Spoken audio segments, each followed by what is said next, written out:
Hello student, स्वागत है आपका आपके अपने चैनल द साइंस पाठशाला में। इस वीडियो में हम क्लास 8 का सेकंड चैप्टर सूक्ष्मजीव मित्र और शत्रु ये डिस्कस करेंगे। सूक्ष्मजीव मित्र एवं शत्रु। आपने अपने आसपास के स्थानों पर पौधों एवं जंतु सहित अनेक सजीव देखे हैं, परंतु कुछ जीव ऐसे भी हैं जिन्हें हम बिना यंत्र की सहायता से केवल आंखों से नहीं देख सकते। इन्हें सूक्ष्मजीव कहते हैं। उदाहरण के लिए आपने देखा होगा कि वर्षा ऋतु में नम ब्रेड या रोटी सड़ने लगती है तथा इसकी सतह सफेद काले धब्बों से ढक जाती है। इन धब्बों को आवर्धक लेंस की सहायता से देखिए, आपको काले रंग की गोल सूक्ष्म संरचनाएं दिखाई देंगी। क्या आप जानते हैं कि यह संरचनाएं क्या है, कहां से आई है? तो सूक्ष्म जीव ऐसे लिविंग ऑर्गेनिज्म हैं जो नेक्ड आई से हमें नहीं दिखाई देते। इन्हें हम माइक्रोस्कोप की हेल्प से देखते हैं। उदाहरण के लिए आपने देखा होगा कि बारिश के मौसम में ब्रेड या रोटी वो सड़ने लग जाती है, क्योंकि अगर ब्रेड नम हो जाए तो उसकी सरफेस पर ग्रेइश व्हाइट पैचेस दिखाई देने लगते हैं। इसको हम आवर्धक लेंस की सहायता से देखेंगे तो हमें इसके ऊपर गोल सूक्ष्म संरचनाएं दिखाई देंगी। ये स्ट्रक्चर ब्रेड मोल्ड की है, ये हमारे सराउंडिंग में प्रेजेंट रहते हैं। सूक्ष्म जीव एक्टिविटी 2.1। बगीचे अथवा मैदान से एक बीकर में थोड़ी सी गिल्ली मिट्टी लीजिए तथा इसमें जल डालिए। मिट्टी के कण बैठ जाने के पश्चात जल की एक बूंद स्लाइड पर लेकर सूक्ष्म दृष्टि की सहायता से इसका परीक्षण कीजिए। आप क्या देखते हैं? तो इस एक्टिविटी में हम क्या करेंगे कि बगीचे अथवा मैदान से थोड़ी गीली मिट्टी लेंगे और उसमें जल डालेंगे। फिर जब मिट्टी के कण नीचे बैठ जाएंगे तो जल की एक बूंद स्लाइड पे लेके और उसे माइक्रोस्कोप के अंडर ऑब्जर्व करेंगे। उसमें हम क्या देखेंगे कि छोटे छोटे से जीव उसमें तैर रहे हैं जो हमें नेक्ड आई से नहीं दिखाई पड़ रहे थे। फिर है एक्टिविटी 2.2। एक तालाब या पोखर से जल की कुछ बूंदे लीजिए, कांच की स्लाइड पर फैलाकर सूक्ष्म दृष्टि की सहायता से इनका परीक्षण कीजिए। तो तालाब के पानी को भी हम जब माइक्रोस्कोप के अंडर में देखेंगे तो उसमें भी हमें छोटे छोटे से ऑर्गेनिज्म मूव करते हुए दिखाई देंगे। इन प्रेक्षणों से पता चलता है कि मिट्टी एवं पानी में अनेक छोटे छोटे जीव उपस्थित रहते हैं। सूक्ष्म जीव इतने छोटे होते हैं कि उन्हें बिना यंत्र की सहायता से नहीं देखा जा सकता। सूक्ष्म जीवों को देखने के लिए हमें माइक्रोस्कोप की जरूरत पड़ती है, क्योंकि ये हमें नेक्ड आई से नहीं दिखाई पड़ते। इनमें से कुछ जैसे कि ब्रेड पर उगने वाले कवक को आवर्धक लेंस की सहायता से देखा जा सकता है, जबकि अन्य बिना सूक्ष्मदर्शी की सहायता से दिखाई नहीं देते। यही कारण है इन्हें सूक्ष्म जीव कहते हैं। कि वे जीव जो हमें नेक्ड आई से नहीं दिखाई देते, उनको देखने के लिए हमें सूक्ष्म दृष्टि की सहायता लेनी पड़ती है, तो वो जीव सूक्ष्म जीव कहलाते हैं। सूक्ष्म जीव को मुख्य 4 वर्गों में बांटा गया है: जीवाणु, कवक, प्रोटोजोआ एवं कुछ शैवाल। तो यहाँ पे हमें कुछ शैवाल के बारे में बताया गया है। तो शैवाल 2 टाइप के होते हैं, एल्गी और एक माइक्रो एल्गी। मैक्रो एल्गी जो होते हैं इनको सूक्ष्मदर्शी के बिना भी देख सकते हैं, और जो माइक्रो एल्गी होते हैं इनको हम बिना सूक्ष्मदर्शी की सहायता से नहीं देख सकते। विषाणु या वायरस। तो विषाणु भी सूक्ष्म होते हैं, परंतु वे अन्य सूक्ष्म जीवों से भिन्न है। वे केवल परपोषी में ही गुणन करते हैं, अर्थात जो परपोषी होता है उसी में ही इनका मल्टीप्लेक्शन होता है। अर्थात जीवाणु पौधे अथवा जंतु कोशिकाओं में गुणन करते हैं कि ये पौधे अथवा जंतु कोशिका में इनकी वृद्धि होती है। कुछ सामान्य रोग जैसे कि जुकाम, इन्फ्लुएंजा एवं अधिकतर खांसी विषाणु द्वारा होती है। कि जो हमारी कॉमन कोल्ड जो बोलते हैं वो हमें विषाणु के द्वारा, जो वायरस है उसी के द्वारा होती है। कुछ विशेष रोग जैसे कि पोलियो एवं खसरा भी विषाणु के द्वारा होते हैं। यहाँ पर हमने पढ़ा कि वायरस होते हैं, ये भी माइक्रोस्कोपिक है। ये लिविंग थिंग की तरह बिहेव नहीं करते, लेकिन जैसे ये किसी लिविंग ऑर्गेनिज्म जैसे कि किसी प्लांट या एनिमल में एंटर करते हैं तो उसमें रिप्रोड्यूस करने लगते हैं। जिस ऑर्गेनिज्म की बॉडी में एंटर करते हैं उसे होस्ट ऑर्गेनिज्म कहते हैं। ज्यादातर खांसी वायरस की वजह से होती है। अतिसार एवं मलेरिया प्रोटोजोआ द्वारा होते हैं। तो अतिसार जिसे हम पेचिस कहते हैं, ये एक्सट्रीम लेवल की डायसेंट्री है जिसमें खून भी आने लगता है और आंतों में सूजन आ जाता है। फिर यहाँ पे बैक्टीरियल डिजीज के बारे में बताया हुआ है, जिसमें है टाइफाइड, जिसमें टाइफाइड में बुखार आता है, और टीबी जिसमें कि लंग्स में इन्फेक्शन हो जाता है। यहाँ पर हमें कुछ बैक्टीरिया की इमेजेस दिखाई हुई हैं, जिसमें स्पाइरल, ये छड़नुमा बैक्टीरिया दिखाए हुए हैं, शैवाल, क्लेमाइडोमोनास, स्पाइरोगाइरा, प्रोटोजोआ, अमीबा और पैरामीशियम दिखाए हुए हैं। 3 तरह के कवक जिन्हें फंजाई कहते हैं दिखाए हुए हैं, जिसमें राइजोपस, ब्रेड मोल्ड, पेनिसिलियम और एस्परजिलस दिखाए हुए हैं। तो ये जो ब्रेड मोल्ड होता है इसमें ये छोटे छोटे से जो डॉट हैं इनके सीड्स हैं। ये जब बस्ट करता है तब इनके सीड्स हवा के द्वारा जगह जगह फैल जाते हैं और बारिश का मौसम इनके लिए फेवरेबल होता है। नेक्स्ट टॉपिक है हमारा सूक्ष्म जीव कहाँ रहते हैं। तो सूक्ष्म जीव एक कोशिक हो सकते हैं, यानी कि जो सूक्ष्म जीव है वो यूनिसेलुलर हो सकते हैं, जैसे कि जीवाणु, कुछ शैवाल एवं प्रोटोजोआ, तथा बहुकोशिक जैसे कि कई शैवाल एवं कवक की। जो सूक्ष्म जीव होते हैं वो यूनिसेलुलर और मल्टीसेलुलर अनेक प्रकार के हो सकते हैं। यह बर्फीली शीत से उष्ण स्रोतों तक हर प्रकार की परिस्थिति में जीवित रह सकते हैं। अत्यधिक ठंड में भी जिंदा रह सकते हैं और बहुत अधिक गर्मी में भी जिंदा रह सकते हैं। ये मरुस्थल एवं दलदल में भी पाए जाते हैं, ये मिट्टी में भी पाए जाते हैं और पानी में या कीचड़ में भी पाए जाते हैं। यह मनुष्य सहित सभी जंतुओं के शरीर के अंदर भी पाए जाते हैं। कुछ सूक्ष्म जीव दूसरे सजीवों पर आश्रित होते हैं, जबकि कुछ अन्य स्वतंत्र रूप से पाए जाते हैं। अमीबा जैसा सूक्ष्म जीव अकेले रह सकता है, जबकि कवक एवं जीवाणु समूह में रहते हैं। तो यहाँ पे बताया कि सूक्ष्म जीव कहाँ पाए जाते हैं। तो सूक्ष्म जीव मेनली मनुष्य सहित जितने भी सजीव हैं, जो जंतु हैं, उनके शरीर में पाए जाते हैं। कुछ सूक्ष्म जीव दूसरे सजीवों पर आश्रित होते हैं, जबकि कुछ स्वतंत्र रूप में पाए जाते हैं। तो स्वतंत्र रूप में पाए जाने वाले सूक्ष्म जीवों में जैसे अमीबा है, और जो सूक्ष्म जीव समूह में पाए जाते हैं उनमें कवक एवं जीवाणु आ जाते हैं। सूक्ष्म जीव और हम। सूक्ष्म जीवों की हमारे जीवन में महत्वपूर्ण भूमिका है। इनमें से कुछ हमारे लिए लाभदायक है तथा कुछ अन्य हानिकारक तथा जीवों में रोग के कारक है। आइए इसके बारे में हम विस्तार से अध्ययन करें। मित्रवत सूक्ष्म जीव। सूक्ष्म जीव विभिन्न कार्यों में उपयोग किए जाते हैं। इनका उपयोग दही, ब्रेड एवं केक बनाने में किया जाता है। प्राचीन काल से सूक्ष्म जीवों का उपयोग अल्कोहल बनाने में किया जाता है। पर्यावरण को स्वच्छ रखने के लिए भी इनका उपयोग किया जाता है। उदाहरण के लिए कार्बनिक अवशिष्ट, सब्जियों के छिलके, जंतु अवशेष, विष्ठा इत्यादि का अपघटन जीवाणुओं द्वारा किया जाता है तथा हानि रहित पदार्थ बनते हैं। स्मरण कीजिए, जीवाणुओं का उपयोग औषधि उत्पादन एवं कृषि में मृदा की उर्वरता में वृद्धि करने में किया जाता है, जिससे नाइट्रोजन स्थिरीकरण होता है। तो यहाँ पे हमने ऐसे सूक्ष्म जीवों के बारे में पढ़ा है कि जो सजीवों के फ्रेंड्स होते हैं। इन सूक्ष्म जीवों का उपयोग दही, ब्रेड और केक बनाने में किया जाता है। ईस्ट जैसे सूक्ष्म जीवों का उपयोग अल्कोहल बनाने में किया जाता है। ये पर्यावरण को स्वच्छ रखने में भी मदद करते हैं, जैसे कि ये कार्बनिक जो अवशिष्ट होते हैं उनका अपघटन करते हैं। जैसे कार्बनिक अवशिष्ट में जैसे सब्जियों के छिलके हो गए, कोई जंतु वगैरह के अवशेष हो गए। जीवाणुओं का उपयोग औषधि उत्पादन एवं कृषि में मृदा की उर्वरता में वृद्धि करने के लिए भी किया जाता है, जिसे नाइट्रोजन स्थिरीकरण होता है। दही एवं ब्रेड का बनाना। तो आप कक्षा 7 में पढ़ चुके हैं कि जीवाणु दूध को दही में परिवर्तित कर देते हैं। हमने अपनी माँ को गर्म दूध में थोड़ा सा दही मिलाते हुए देखा है, जिससे दही जम जाता है। हमें आश्चर्य हुआ, ऐसा क्यों? तो दूध में जब दही मिलाते हैं तो दही में कुछ ऐसे बैक्टीरियाज पाए जाते हैं, जिसकी वजह से वो दूध है वो दही में कन्वर्ट हो जाता है। इसके बारे में चलिए पढ़ते हैं। दही में अनेक सूक्ष्म जीव पाए जाते हैं, जिनमें लैक्टोबैसिलस नामक जीवाणु प्रमुख है, जो दूध को दही में परिवर्तित कर देता है। तो दूध को दही में परिवर्तित करने वाला जीवाणु है लैक्टोबैसिलस। वह दूध में जनन कर उसे दही में परिवर्तित कर देते हैं। जीवाणु पनीर, अचार एवं अन्य खाद्य पदार्थों के उत्पादन में सहायक है। रवा, इडली एवं भटूरे का एक महत्वपूर्ण संगठक दही है। क्या आप अनुमान लगा सकते हैं कि ऐसा क्यों है? जीवाणु एवं यीस्ट चावल के आटे के किण्वन में सहायक होते हैं, जिससे इडली एवं डोसा बनता है। रवा या सूजी में दही का यूज क्यों करते हैं? तो दही, ये हम ऊपर पढ़ चुके हैं कि दही में लैक्टोबैसिलस बैक्टीरिया होता है। ये लैक्टोबैसिलस बैक्टीरिया क्या करता है कि इडली और भटूरे के अंदर जो शुगर होती है उसको तोड़ता है और कार्बन डाइऑक्साइड गैस को रिलीज करता है। इडली और भटूरा सॉफ्ट बने, इसीलिए हम दही ऐड करते हैं। और जब दही ऐड करते हैं तो इसके अंदर की जो शुगर होती है वो टूट जाती है और कार्बन डाइऑक्साइड गैस रिलीज होने की वजह से भटूरा या इडली जो है वो सॉफ्ट बनती है। एक्टिविटी 2.3। एक बर्तन में आधा किलो आटा अथवा मैदा लेकर उसमें थोड़ी सी चीनी डालकर गर्म जल से मिलाइए। इसमें थोड़ी मात्रा 1 चुटकी ईस्ट पाउडर मिलाकर गूंथ लीजिए। आप 2 घंटे बाद क्या देखते हैं? क्या आपने गूथे हुए मैदे को उठा हुआ पाया? यहाँ पर मैदा के फूलने का क्या कारण है कि मैदा में फर्मेंटेशन की प्रोसेस हुई है, जिसकी वजह से मैदा फूल गया है। ईस्ट तीव्रता से जनन करके श्वसन के दौरान कार्बन डाइऑक्साइड उत्पादित करते हैं। गैस के बुलबुले खमीर वाले मैदे का आयतन बढ़ा देते हैं। यह बेकिंग उद्योग में ईस्ट के उपयोग का आधार है, जिसमें ब्रेड, पेस्ट्री एवं केक बनाए जाते हैं।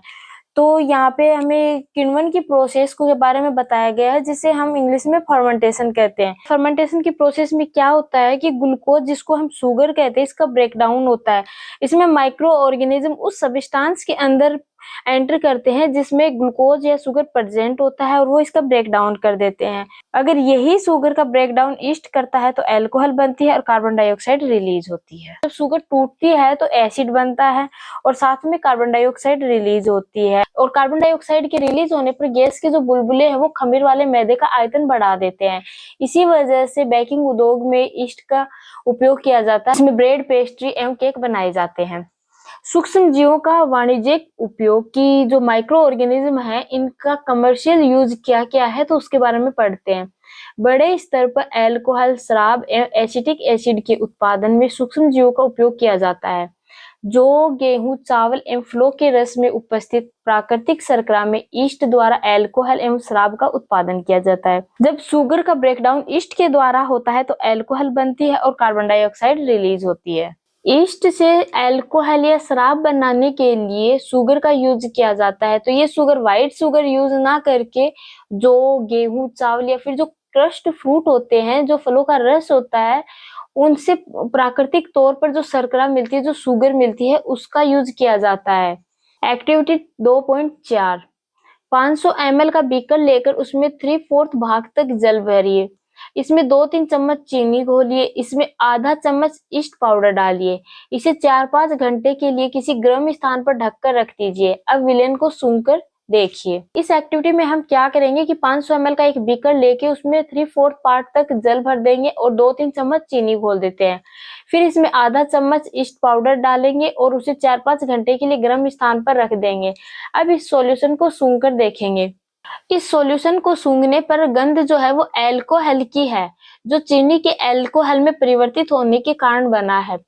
चीनी के अल्कोहल में परिवर्तन की यह प्रक्रिया किण्वन अथवा फर्मेंटेशन कहलाता है। चीनी के अल्कोहल में परिवर्तन की जो प्रोसेस है वो किण्वन अथवा फर्मेंटेशन कहलाती है। फर्मेंटेशन की खोज लुईस पास्चर ने 1857 में की थी। नेक्स्ट टॉपिक है हमारा सूक्ष्म जीवों के औषधीय उपयोग। जब कभी आप बीमार पड़ते हैं तो डॉक्टर आपको पेनिसिलिन का इंजेक्शन देते हैं अथवा कोई अन्य प्रतिजैविक की गोली अथवा कैप्सूल देते हैं। कि जब कभी आप बीमार होते हैं तो डॉक्टर आपको पेनिसिलिन का इंजेक्शन देते हैं या फिर कोई और एंटीबायोटिक टैबलेट अथवा कैप्सूल देते हैं। इन औषधियों का स्रोत सूक्ष्म जीव है। ये बीमारी पैदा करने वाले सूक्ष्म जीवों को नष्ट कर देती है अथवा उनकी वृद्धि को रोक देती है। इस प्रकार की औषधि को प्रतिजैविक या एंटीबायोटिक कहते हैं। कि एंटीबायोटिक या प्रतिजैविक औषधि किसे कहते हैं? तो ऐसी दवाइयां जो बीमारी पैदा करने वाले सूक्ष्म जीवों को या तो नष्ट कर देते हैं या फिर उनकी वृद्धि को रोक देती हैं। आजकल जीवाणु और कवक से अनेक प्रतिजैविक औषधियों का उत्पादन हो रहा है। स्ट्रेप्टोमाइसिन, टेट्रासाइक्लिन और एरिथ्रोमाइसिन सामान्य रूप से उपयोग की जाने वाली एंटीबायोटिक्स हैं, जिन्हें कवक एवं जीवाणु से उत्पादित किया जाता है। किसी विशिष्ट प्रकार के सूक्ष्म जीव का संवर्धन करके प्रतिजैविक का उत्पादन किया जाता है, जिन्हें अनेक रोगों की चिकित्सा में उपयोग में लाते हैं। 1929 में अलेक्जेंडर फ्लेमिंग जीवाणु रोगों से बचाव हेतु एक संवर्धन पर प्रयोग कर रहे थे। अचानक उन्होंने संवर्धन तस्तरी पर हरे रंग की फफूंद के छोटे बीजाणु देखे। उन्होंने पाया कि यह फफूंद जीवाणु की वृद्धि को रोकते हैं। ये तथ्य पाया कि बहुत सारे जीवाणु फफूंद द्वारा मारे गए। इस प्रकार फफूंद से पेनिसिलिन बनाई गई। पशु आहार एवं कुक्कुट आहार में भी प्रतिजैविक मिलाए जाते हैं, जिसका उपयोग पशुओं में सूक्ष्म जीवों का संचरण रोकना है। प्रतिजैविक का उपयोग कुछ पौधों के रोग नियंत्रण के लिए भी किया जाता है। तो जो पशु होते हैं या फिर जो मुर्गे वगैरह होते हैं, तो उनके जो भोजन होता है उसमें भी एंटीबायोटिक मिलाया जाता है, क्योंकि वो हमारी तरह दवाई लेके पानी तो पी नहीं सकते। तो उनका जो चारा होता है उसके अंदर जो एंटीबायोटिक्स होते हैं वो मिलाए जाते हैं, जिससे पशु होते हैं उनमें सूक्ष्म जीवों का संचरण नहीं हो पाए। और जो एंटीबायोटिक्स होते हैं इनका यूज पौधों के रोग नियंत्रण के लिए भी किया जाता है। चाहिए कि डॉक्टर की सलाह पर ही एंटीबायोटिक्स लेनी चाहिए। एंटीबायोटिक्स हम लेते हैं वो हमें हमेशा डॉक्टर की सलाह पर लेनी चाहिए तथा उस दवा का कोर्स भी पूरा करना चाहिए। जब डॉक्टर ने अगर उसे 2 दिन के लिए लेने को कहा है तो हमें पूरे वो 2 दिन कंप्लीट करने चाहिए। यदि आप एंटीबायोटिक्स उस समय लेंगे जब उसकी आवश्यकता नहीं है तो अगली बार जब आप बीमार होंगे और आपको प्रतिजैविक की आवश्यकता होगी तो वह उतनी प्रभावी नहीं होगी। इसके अतिरिक्त अनावश्यक रूप से ली गई प्रतिजैविक शरीर में उपस्थित उपयोगी जीवाणु भी नष्ट कर देती है। सर्दी, जुकाम एवं फ्लू में एंटीबायोटिक्स प्रभावशाली नहीं है क्योंकि यह रोग विषाणु द्वारा होते हैं। तो यहाँ पे इसमें बताया गया कि डॉक्टर की सलाह पर एंटीबायोटिक्स लेनी चाहिए और जो दवा डॉक्टर दे रहा है उसका कोर्स भी पूरा करना चाहिए। अपनी मर्जी से कभी भी दवाइयाँ नहीं लेनी चाहिए। जब हमें जरूरत हो तभी हमें एंटीबायोटिक्स लेनी चाहिए और जब हमें जरूरत नहीं हो तो हमें एंटीबायोटिक्स नहीं लेनी चाहिए, क्योंकि अगर हम अनावश्यक रूप से एंटीबायोटिक्स लेंगे तो जब हमें उसकी जरूरत होगी तो ये हमारे शरीर में उपस्थित जो उपयोगी जीवाणु होते हैं उनको नष्ट कर देगी। वैक्सीन या टीका, शिशु एवं बच्चों को टीका क्यों लगाया जाता है? जब रोग कारक सूक्ष्म जीव हमारे शरीर में प्रवेश करते हैं तो उनसे लड़ने के लिए हमारा शरीर एंटीबॉडी उत्पन्न करता है। शरीर को यह भी स्मरण रहता है कि वही सूक्ष्म जीव अगर हमारे शरीर में पुनः प्रवेश करता है तो उसे किस प्रकार लड़ा जाए। अतः यदि मृत अथवा निष्क्रिय सूक्ष्म जीवों को स्वस्थ व्यक्ति के शरीर में प्रविष्ट किया जाए तो शरीर की कोशिकाएं उसी के अनुसार लड़ने के प्रतिरक्षी उत्पन्न करके रोग कारक को नष्ट कर देती हैं। यह प्रतिरक्षी हमारे शरीर में सदा के लिए बनी रहती हैं तथा रोग कारक सूक्ष्म जीव से हमारी सदा के लिए सुरक्षा होती है। तो एंटीबॉडीज कोई दवाई नहीं होती, इन्हें हमारी बॉडी प्रोड्यूस करती है, जो हमारी बॉडी में बने उसे एंटीबॉडी कहते हैं। जिस बीमारी की वैक्सीन दी जाती है वो बीमारी जिन माइक्रो ऑर्गेनिज्म की वजह से होती है वही माइक्रो ऑर्गेनिज्म जो है वो बॉडी में डाले जाते हैं। जब कोई सूक्ष्म जीव हमारे शरीर में पुनः प्रवेश करे तो हमारे शरीर में मौजूद एंटीबॉडी उसे नष्ट कर सके।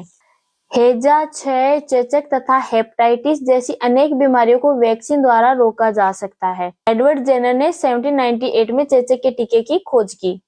आपके बचपन में आपको भी अनेक रोगों से रक्षा करने के लिए टीके दिए गए होंगे। क्या आप इन रोगों की सूची तैयार कर सकते हैं? इसके लिए आप अपने माता-पिता की मदद ले सकते हैं। तो बचपन में कई कॉमन बीमारियों के इंजेक्शन या टीके लगाए गए हैं, जिसमें से कुछ के बारे में मैं यहाँ पे आपको बता देती हूँ, जिसमें डिप्थीरिया है, tetanus, influenza, HPV, measles, mumps, rubella, जिनको शॉर्ट में एमएमआर कहते हैं। सभी बच्चों को इन रोगों से सुरक्षा की आवश्यकता होती है। आवश्यक टीके निकट के अस्पताल में उपलब्ध होते हैं। बच्चों को पोलियो से बचाने के लिए आपने टेलीविजन एवं समाचार पत्रों में पोलियो के टीकाकरण के विज्ञापन देखे होंगे कि प्लस पोलियो के काफी सारे ऐड और जैसे कि प्लस पोलियो से बचने के लिए कई सारे ऐड और कई विज्ञापन हम लोगों ने टीवी पे भी देखे हैं और जैसे न्यूज़पेपर वगैरह में भी इनके काफी ऐड आते हैं। पोलियो ड्रॉप बच्चों को दिए जाने वाला वास्तव में एक टीका या वैक्सीन है। जो पोलियो ड्रॉप बच्चों को दी जाती है वो भी एक प्रकार का वैक्सीन है। चेचक के विरुद्ध विश्वव्यापी अभियान चलाया गया जिसके परिणाम स्वरूप विश्व के अधिकांश भागों में चेचक का उन्मूलन हो गया। आजकल सूक्ष्म जीवों से टीके का उत्पादन बड़े स्तर पर किया जाता है, जिसमें मनुष्य एवं अनेक जंतुओं को अनेक रोगों से बचाया जा सकता है। माइक्रो ऑर्गेनिज्म से अनेक प्रकार की वैक्सीन का उत्पादन किया जा रहा है, जिससे कि मनुष्य और जो जंतु या जो सजीव हैं उनको अनेक प्रकार की बीमारियों से बचाया जा रहा है। नेक्स्ट टॉपिक है हमारा मिट्टी की उर्वरता में वृद्धि। कुछ जीवाणु एवं नीले हरे शैवाल वायुमंडलीय नाइट्रोजन का स्थिरीकरण करते हैं। कुछ बैक्टीरिया और ब्लू ग्रीन एल्गी जो है वो वायुमंडलीय नाइट्रोजन का फिक्सेशन करते हैं। तो नाइट्रोजन फिक्सेशन क्या है? इसको ग्रो करने के लिए नाइट्रोजन की आवश्यकता होती है और हमें पता है कि हमारे एटमॉस्फेयर में नाइट्रोजन काफी है। हमारे जो एटमॉस्फेयर है उसमें 78% नाइट्रोजन गैस है, लेकिन जो पादप होते हैं वो डायरेक्ट जो हमारे एटमॉस्फेयर में नाइट्रोजन है उसको इस्तेमाल नहीं कर सकते। एग्जाम्पल के तौर पर जैसे गेहूं है तो हम डायरेक्ट गेहूं तो नहीं खाते ना, उसको पीसते हैं, फिर उसका आटा गूंथ कर रोटी पकाकर फिर खाते हैं। इसी तरह प्लांट भी एटमॉस्फेयर से डायरेक्ट नाइट्रोजन नहीं लेते। नाइट्रोजन फिक्सेशन ऐसी प्रोसेस है जहां पर नाइट्रोजन गैस को नाइट्रोजन के कंपाउंड या यौगिकों में बदलते हैं। इस प्रकार मृदा में नाइट्रोजन का संवर्धन होता है तथा उसकी उर्वरता में वृद्धि होती है। इन्हें सामान्यतः जैविक नाइट्रोजन स्थिरीकारक कहते हैं। तो मृदा में जो माइक्रोब्स होते हैं वे प्लांट्स के वेस्ट को खाद में बदल देते हैं। नाइट्रोजन फिक्सेशन की प्रोसेस के द्वारा मिट्टी की उर्वरता में वृद्धि होती है, अतः इसे जैविक नाइट्रोजन स्थिरीकारक कहते हैं। फिगर 2.7 में साइनोबैक्टीरिया और ब्लू ग्रीन एल्गी के बारे में बताया हुआ है, जो कि नाइट्रोजन स्त्रीकारक है। पर्यावरण का शुद्धिकरण। अपने विद्यालय के माली को देखने के पश्चात पहेली, बूझो और दूसरे विद्यार्थियों ने घरों व बगीचों से पत्तियां एवं फल सब्जियों का कचरा एकत्र करके उससे निपटान के लिए बनाए गए गड्ढे में डाला। कुछ समय बाद इसका विघटन होने से यह खाद में परिवर्तित हो गया। पहेली और बूझो जानना चाहते हैं कि यह किस प्रकार हो सकता है, तो इसको हम एक्टिविटी 2.5 के थ्रू समझते हैं। 2 गमले लेकर प्रत्येक को मिट्टी से आधा भर दीजिए। इन्हें ए व बी चिन्हित कीजिए। ए गमले में पौधे का कचरा भर दीजिए तथा दूसरे गमले में बी में पॉलीथीन की थैली, कांच की खाली बोतलें तथा प्लास्टिक के टूटे खिलौने इत्यादि भर दीजिए। उन्हें एक और रख दीजिए। 3-4 सप्ताह बाद उनका परीक्षण कीजिए। क्या आपको दोनों गमलों की वस्तु में कोई अंतर दिखाई देता है? यदि हाँ, तो क्या अंतर परिलक्षित होता है? आप देखेंगे कि गमला ए के पादप अपशिष्ट का अपघटन हो गया है। यह कैसे हुआ? सूक्ष्म जीवों द्वारा पादप अपशिष्ट का अपघटन कर उसे खाद में बदल दिया गया। कि मृदा में जो माइक्रोब्स थे, उन्होंने इस प्लांट के वेस्ट को खाद में बदल दिया। इस प्रक्रिया में बने पोषक पौधों द्वारा पुनः उपयोग किए जाते हैं। क्या आपने ध्यान दिया कि गमला बी के पॉलीथीन की थैली, कांच की खाली बोतलों एवं खिलौनों के टूटे हुए टुकड़ों में इस प्रकार का परिवर्तन नहीं हुआ? सूक्ष्म जीव उन पर क्रिया करके खाद में परिवर्तित नहीं कर सकते। इसीलिए कांच की खाली बोतल और जो खिलौने के टुकड़े होते हैं, वे वर्षों बाद भी खाद में परिवर्तित नहीं होते, क्योंकि जो माइक्रोब्स होते हैं वे पॉलीथीन वगैरह को नष्ट नहीं कर पाते। आप अक्सर बड़ी मात्रा में मृत जीवों को सड़ते हुए पादप व कभी-कभी सड़ते हुए जंतुओं के रूप में देखते हैं। आप देखते हैं कि कुछ समय बाद वह विलुप्त हो जाते हैं। कि जो सूक्ष्म जीव होते हैं वे पादप और जो सड़े हुए जंतु होते हैं, इनके वेस्ट को खाद में बदल देते हैं। सूक्ष्म जीव मृत जैविक अवशिष्ट का अपघटन करके उन्हें सरल पदार्थों में परिवर्तित कर देते हैं। यह पदार्थ अन्य पौधों एवं जंतुओं द्वारा पुनः उपयोग कर लिए जाते हैं। मृत जैविक अवशिष्टों का सूक्ष्म जीवों द्वारा अपघटन करके उन्हें सरल पदार्थों में परिवर्तित कर दिया जाता है, जिसे बाद में पौधे एवं जंतुओं द्वारा पुनः यूज कर लिया जाता है। इस प्रकार हानिकारक एवं दुर्गंध युक्त पदार्थों का निम्नीकरण करने के लिए हम सूक्ष्म जीवों का उपयोग करके पर्यावरण का शुद्धिकरण कर सकते हैं। नेक्स्ट टॉपिक है हमारा हानिकारक सूक्ष्म जीव। सूक्ष्म जीव अनेक प्रकार से हानिकारक है। कुछ सूक्ष्म जीव मनुष्य, जंतुओं एवं पौधों में रोग उत्पन्न करते हैं। रोग उत्पन्न करने वाले ऐसे सूक्ष्म जीवों को रोगाणु अथवा रोगजनक कहते हैं। कुछ सूक्ष्म जीव भोजन, कपड़े एवं चमड़े की वस्तुओं को संदूषित कर देते हैं। ऐसे सूक्ष्म जीव जो रोग उत्पन्न करते हैं उन्हें रोगाणु अथवा रोगजनक कहते हैं। मनुष्य में रोग कारक सूक्ष्म जीव। मनुष्य में रोग उत्पन्न करने वाले सूक्ष्म जीव श्वास द्वारा, पेयजल एवं भोजन द्वारा हमारे शरीर में प्रवेश करते हैं। कि जो रोग उत्पन्न करने वाले सूक्ष्म जीव होते हैं वो सांस के द्वारा, पानी या भोजन के द्वारा हमारी बॉडी में एंटर करते हैं।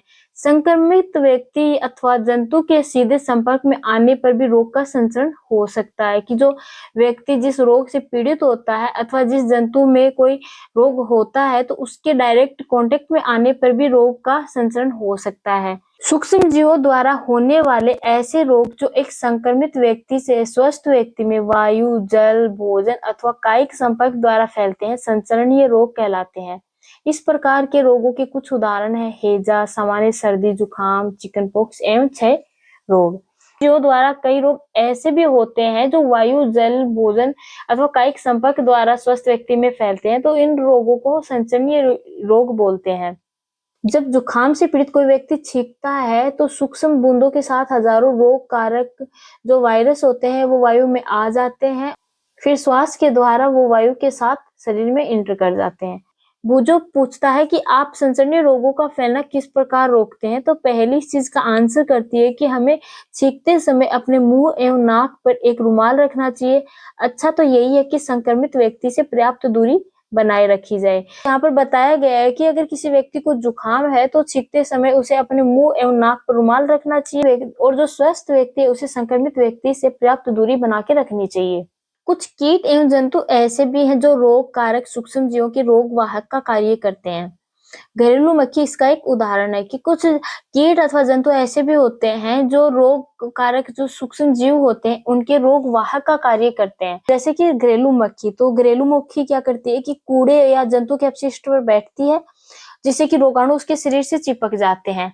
और जब मक्खी बिना ढके भोजन पर बैठती है तो रोगाणु का स्थानांतरण हो जाता है। तो भी व्यक्ति ऐसा संदूषित भोजन करता है तो उसके बीमार पड़ने की संभावना हो जाती है। इसीलिए कहा जाता है कि भोजन को सदा ही ढककर रखा जाना चाहिए। बिना ढके भोजन को खाने से बचना चाहिए। मादा एनोफिलीज मच्छर इसका अन्य उदाहरण है। मच्छर प्लाज्मोडियम मलेरिया परजीवी का वाहक है। मादा एनोफिलीज के बॉडी के ऊपर जो माइक्रो ऑर्गेनिज्म पाया जाता है उसका नाम प्लाज्मोडियम है, जो कि एक पैरासाइट है।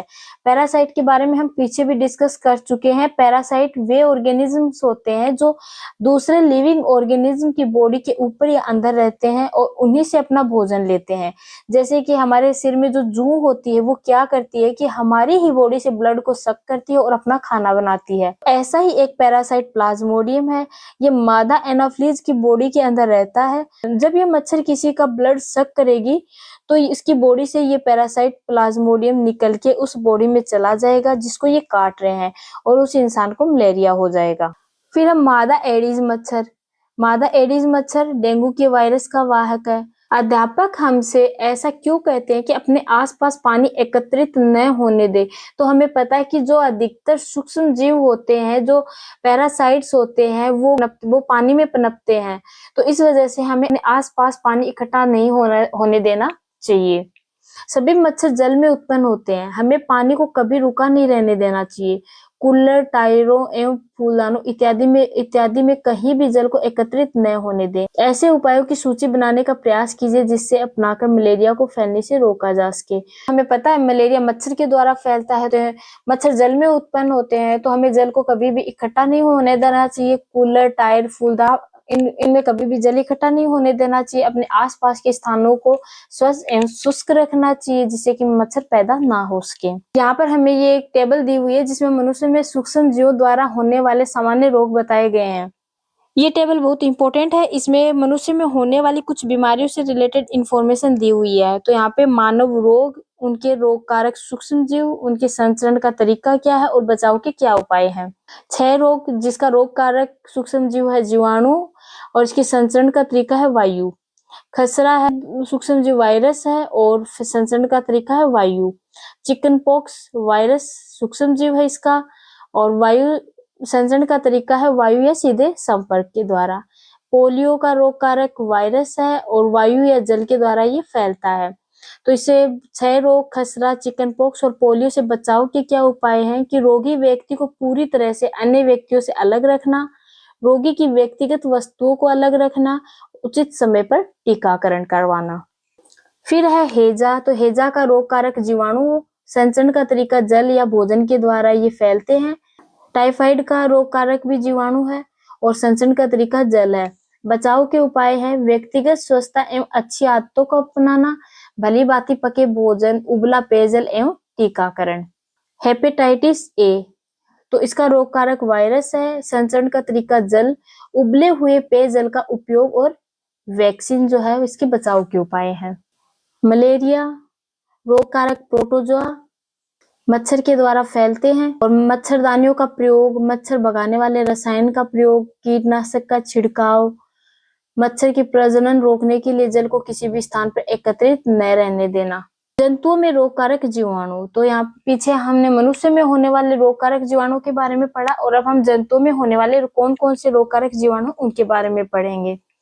अनेक सूक्ष्म जीव केवल मनुष्य एवं पौधों में ही रोग के कारक नहीं है वरन वे दूसरे जंतुओं में भी रोग उत्पन्न करते हैं। उदाहरण के लिए एंथ्रेक्स मनुष्य एवं मनुष्यों में होने वाला भयानक रोग है जो जीवाणु द्वारा होता है। गाय में खुर एवं मुंह का रोग वायरस द्वारा होता है। रॉबर्ट कोच ने 1876 में बेसिलस एंथ्रेसिस नामक जीवाणु की खोज की जो एंथ्रेक्स रोग का कारक है। पौधों में रोग उत्पन्न करने वाले सूक्ष्म जीव। अनेक सूक्ष्म जीव गेहूं, चावल, आलू, गन्ना, संतरा, सेब इत्यादि पौधों में रोग के कारक है। रोग के कारण फसल की उपज में कमी आ जाती है।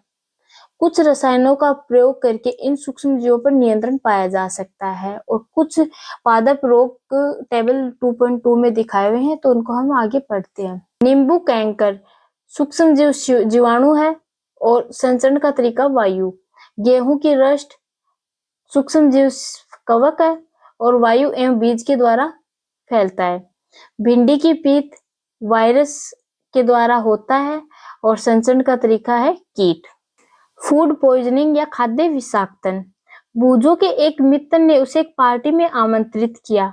वहां उसने अनेक प्रकार के व्यंजन खाए। घर आने पर उसे वमन होने लगी। उसे अस्पताल ले जाया गया। डॉक्टर ने बताया कि यह खाद्य विषाक्तन के कारण होने वाली स्थिति है। पहली को आश्चर्य होता है कि भोजन विष कैसे बन सकता है।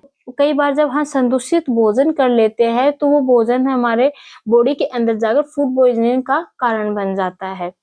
सूक्ष्म जीवों द्वारा संदूषित भोजन करने से खाद्य विषाक्तन हो सकता है। हमारे भोजन में उत्पन्न होने वाले सूक्ष्म जीव कभी-कभी विषैले पदार्थ उत्पन्न करते हैं। ये भोजन को विषाक्त बना देते हैं, जिसके सेवन से व्यक्ति भयंकर रूप से रोगी हो सकता है अथवा कभी-कभी उसकी मृत्यु भी हो सकती है। अतः यह आवश्यक है कि हम भोजन को संदूषित होने से बचाएं। नेक्स्ट टॉपिक है खाद्य परिरक्षण, फूड प्रिजर्वेशन। अध्याय 1 में हमने खाद्य बीजों के परिरक्षण एवं भंडारण के उपायों के विषय में पढ़ा था कि अनाज निकाला जाता है उसका कैसे भंडारण किया जाता है और उनको कैसे परिरक्षित रखा जाता है, उसके बारे में हमने पढ़ा। हम पके हुए भोजन का घर पर परिरक्षण किस प्रकार कर सकते हैं। आप जानते हैं कि खुले एवं नम स्थान पर रखी ब्रेड पर कवक आक्रमण कर देते हैं। तो हमने पीछे पढ़ा था कि ब्रेड मोल्ड, जब ब्रेड को नम स्थान पर रखा जाता है तो उस पे ग्रेस व्हाइट पेचेस दिखाई देने लगते हैं, तो वो फंजाई की वजह से होते हैं। सूक्ष्म जीव हमारे भोजन को संदूषित कर देते हैं और जो संदूषित भोजन होता है उससे दुर्गंध आने लगती है और उसका स्वाद भी खराब हो जाता है तथा रंग रूप में परिवर्तन आ जाता है। तो संदूषित भोजन से दुर्गंध आती है, स्वाद खराब होता है और उसके जो रंग रूप होता है उसमें चेंज हो जाता है। पहली ने कुछ आम खरीदे परंतु कई दिनों तक वह उन्हें नहीं खा पाई। बाद में उसने देखा कि वे सड़ गए हैं, परंतु वह जानती है कि उसकी दादी द्वारा बनाया गया आम का अचार काफी समय तक संदूषित नहीं होता। वह भ्रमित है। आम के अंदर कोई प्रिजर्वेटिव नहीं मिलाया जाता जिसकी वजह से वे सड़ जाते हैं और आम का जो अचार होता है उसको प्रिजर्व करके रखा जाता है जिसकी वजह से वह खराब नहीं होता। यहाँ पर भोजन को कैसे परिरक्षित रखा जा सकता है उसके उपाय बताए हैं। तो सबसे पहले रासायनिक उपाय।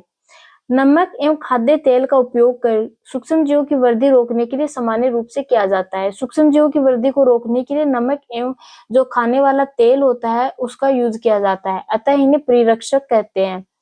हम नमक अथवा खाद्य अम्ल का प्रयोग अचार बनाने में करते हैं जिससे सूक्ष्म जीवों की वृद्धि नहीं होती। सोडियम बेंजोइट तथा सोडियम मेटाबाइसल्फाइड सामान्य परिरक्षक है। जैम एवं स्क्वैश बनाने में इन रसायनों का उपयोग उन्हें संदूषित होने से बचाता है। जैम एवं स्क्वैश में सोडियम बेंजोइट और सोडियम मेटाबाइसल्फाइड का यूज किया जाता है जिससे कि वे संदूषित नहीं होते। नमक द्वारा परिरक्षण। सामान्य नमक का उपयोग मांस एवं मछली के परिरक्षण के लिए काफी लंबे अरसे से किया जा रहा है। जीवाणु की वृद्धि रोकने के लिए मांस तथा मछली को सूखे नमक से ढक देते हैं। नमक का उपयोग आम, आंवला, इमली के परिरक्षण में भी किया जाता है कि मांस और मछली को खराब होने से बचाने के लिए उसे सूखे नमक से ढक देते हैं और नमक का यूज आम, आंवला और इमली के प्रिजर्वेशन में भी किया जाता है। जैम, जेली एवं स्क्वैश का परिरक्षण चीनी द्वारा किया जाता है। चीनी के प्रयोग से खाद्य पदार्थों की नमी में कमी आती है जो संदूषण करने वाले जीवाणुओं की वृद्धि को नियंत्रित करता है। तेल एवं सिरके द्वारा परिरक्षण। तेल एवं सिरके का उपयोग अचार को संदूषण से बचाने में किया जाता है क्योंकि इसमें जीवाणु जीवित नहीं रह सकते। सब्जियां, फल, मछली तथा मांस का परिरक्षण इस विधि द्वारा करते हैं कि जब तेल या सिरके का यूज किया जाता है तो उसके उपयोग से अचार है वो खराब नहीं होता और जो सब्जियां, फल, मछली तथा मांस है तो उसके परिरक्षण में भी तेल या सिरके का यूज किया जाता है। गर्म एवं ठंडा करना। आपने अपनी माँ को दूध उबालते हुए देखा होगा। उबालने से अनेक सूक्ष्म जीव नष्ट हो जाते हैं। इसी प्रकार हम अपना भोजन रेफ्रिजरेटर में रखते हैं क्योंकि कम ताप सूक्ष्म जीवों की वृद्धि को रोकता है। थैलियों में आने वाला दूध संदूषित क्यों नहीं होता? मेरी माँ ने बताया कि यह दूध पाश्चुरीकृत होता है। पाश्चुरीकृत दूध को बिना उबाले इस्तेमाल किया जा सकता है क्योंकि यह सूक्ष्म जीवों से मुक्त होता है। इसके लिए दूध को 70 डिग्री सेंटीग्रेड पर 15 से 30 सेकंड के लिए गर्म करते, फिर एक का एक ठंडा करके उसका भंडारण कर लेते हैं। तो पाश्चुरीकरण की प्रोसेस में क्या होता है कि दूध को 70 डिग्री सेंटीग्रेड पर गर्म करते हैं तो जो सूक्ष्म जीव है वो नष्ट होने लगते हैं। फिर जैसे ही उनको ठंडा किया जाता है तो वो ठंडे में जैसे उनका टेम्परेचर चेंज होता है तो वो जीवित नहीं रह पाते और जो सूक्ष्म जीव है वो एकदम से नष्ट हो जाते हैं।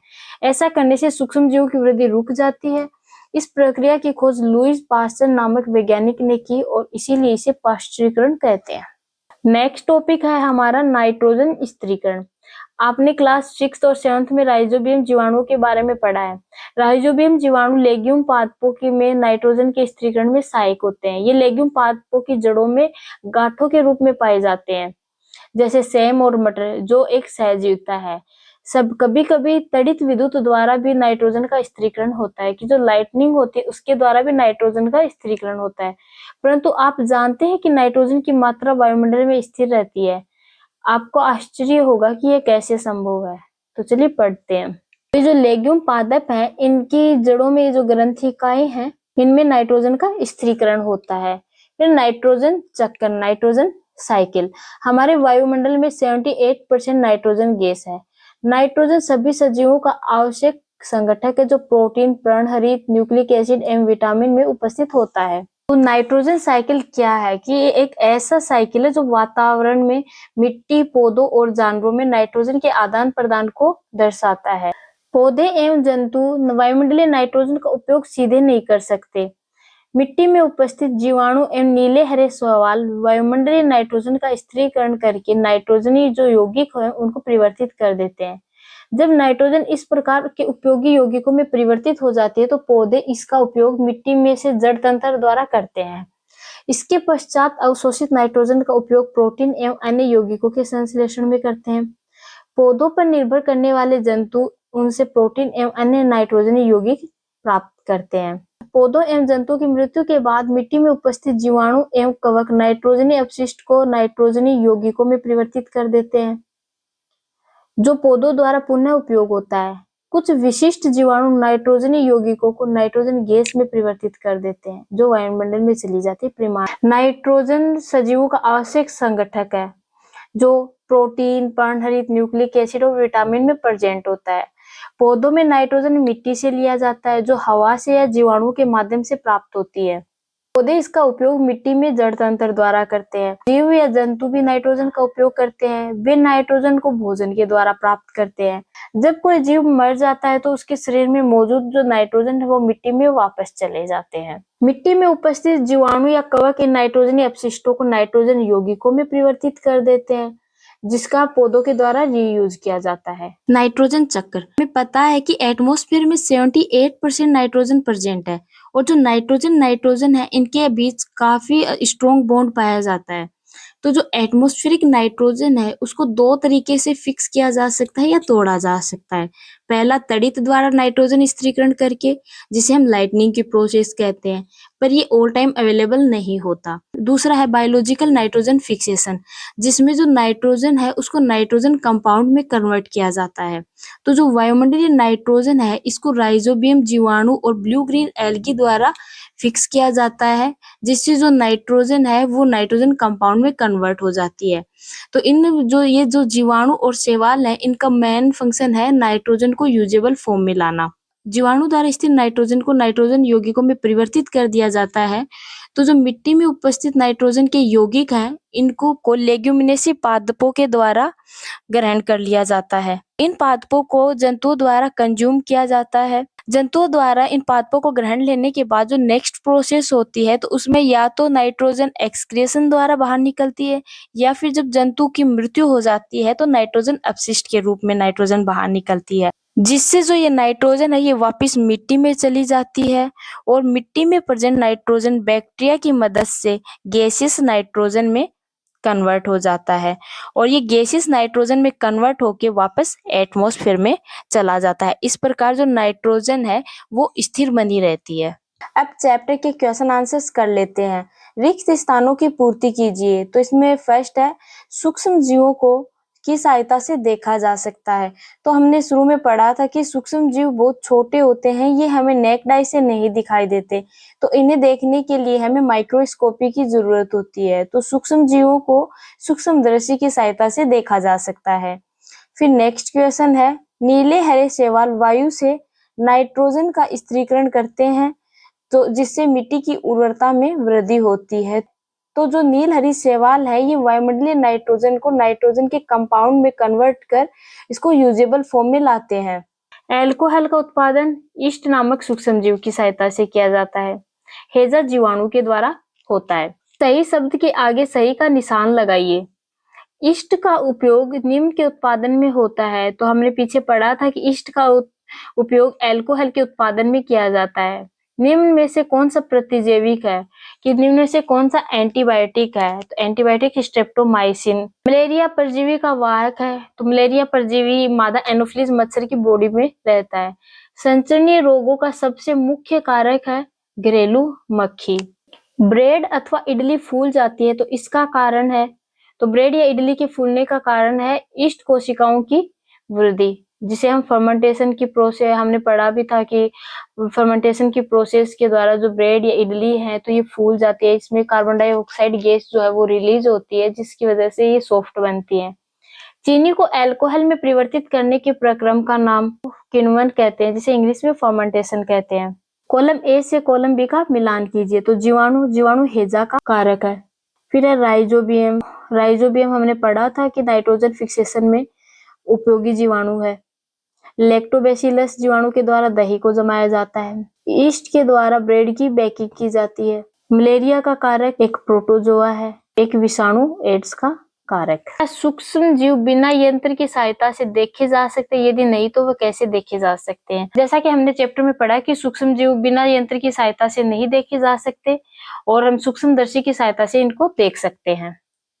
सूक्ष्म जीवों के मुख्य वर्ग कौन कौन से हैं? तो सूक्ष्म जीवों के मुख्य वर्ग है जीवाणु, कवक, प्रोटोजोआ, शैवाल और विषाणु। वायुमंडलीय नाइट्रोजन का मिट्टी में स्थिरीकरण करने वाले सूक्ष्म जीवों का नाम बताइए। वायुमंडलीय नाइट्रोजन का मिट्टी में स्थिरीकरण करने वाले सूक्ष्म जीव हैं राइजोबियम, ब्लू ग्रीन एल्गी। सूक्ष्म जीवों द्वारा होने वाले हानिकारक प्रभावों का संक्षिप्त विवरण दीजिए। सूक्ष्म जीव पादप और जंतुओं में रोग उत्पन्न करते हैं। मनुष्य में ये हैजा, मलेरिया जैसे रोग उत्पन्न करते हैं। भोजन को विषाक्त कर देते हैं, जिससे कि फूड पॉइजनिंग हो जाता है। नेक्स्ट क्वेश्चन है प्रतिजैविक क्या है? प्रतिजैविक लेते समय कौन कौन सी सावधानियां रखनी चाहिए? तो प्रतिजैविक बीमारियां पैदा करने वाले सूक्ष्म जीवों को नष्ट कर देते हैं और इन्हें हमेशा डॉक्टर की सलाह पर लेनी चाहिए और इनका कोर्स पूरा करना चाहिए। इस प्रकार हमारा आज का चैप्टर यहाँ पे कंप्लीट हो गया है और हमने इसे अच्छे से डिस्कस भी किया।